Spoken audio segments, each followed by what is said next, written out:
उमूमी मुशाहिदा है कि हज के दौरान चेहरा खुला रखना जायज़ समझा जाता है।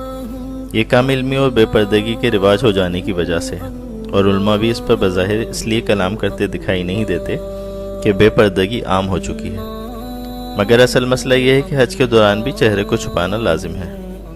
ताहम नकाब चेहरे पे ना हो, मगर चादर या कपड़ा इस तरह से सर से लटके कि चेहरे को छुए बगैर चेहरे को छुपाए रखे। ये तरीका अज़वाज मुत्तहरात रदियल्लाहु अन्हुम का भी है, जो आगे हदीस में बयान किया जाएगा।